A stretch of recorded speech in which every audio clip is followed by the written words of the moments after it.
শরীরে Caribbean blood আর মনে বাংলাদেশের জার্সি। ক্যারিবিয়ান দানব অ্যাডাম আব্বাসের দানবীয় গতি, রোনানের ম্যাজিক্যাল ড্রিবলিং, শক্তিমত্তার বিচারে প্রতিপক্ষের মাথা ব্যথার কারণ হতে যাচ্ছে রোনান সুলিভান ও অ্যাডাম আব্বাস জুটি।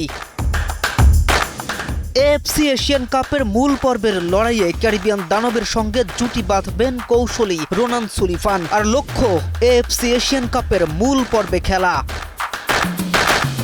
রোনান ইতিমধ্যে বাংলাদেশের জাতীয় হিরো। সুদূর আমেরিকা থেকে ফিরে দেশের জার্সিতে খেলতে নেমেই তিনি জয় করে নিয়েছেন কোটি বাঙালির হৃদয়, জিতেছেন বয়স ভিত্তিক সাফ টুর্নামেন্টও। তবে অ্যাডাম আব্বাস এখনো পরিচিত নয় বাংলার ফুটবল পাড়ায়, সদ্য তার দেশে ফেরার অপেক্ষা। অনেকের মনেই কৌতূহল, অ্যাডাম বাংলাদেশি বংশোদ্ভূত, কিন্তু তাকে দেখতে ক্যারিবিয়ানদের মতো লাগে কেন, আর তার জাতীয়তা কি? অ্যাডামের নানা ও নানি বাংলাদেশি, তার মায়ের জন্ম ইংল্যান্ডে আর তার বাবা ক্যারিবীয় দ্বীপপুঞ্জের অঞ্চল জ্যামাইকান। তাই শারীরিক গড়নে বাংলাদেশিদের মতো নয়। জেনেটিক্যালি ক্যারিবিয়ানরা যেমন স্ট্রং হয়, অ্যাডামও তাই। তাকে দেখেই সাধারণত এশিয়ান ফুটবলারদের ভয় লাগার কথা। সাথে লম্বা চুল আর দানবীয় শরীরের অসাধারণ মুভমেন্ট প্রতিপক্ষের বুকে কাঁপুনি ধরিয়ে দিতে যথেষ্ট।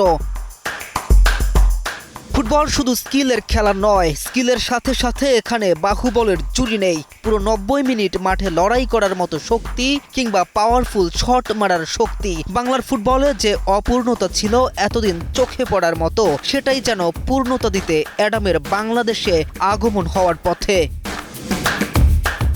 এএফসি এশিয়ান কাপের বাছাই পর্বের ম্যাচগুলোতে রোনানের সঙ্গে অ্যাডাম জুটি শুধু বয়স ভিত্তিক দলের সাফল্যই নয়, এই যাত্রা বাংলাদেশ ফুটবলের পাইপলাইন মজবুত করবে বহুগুণে।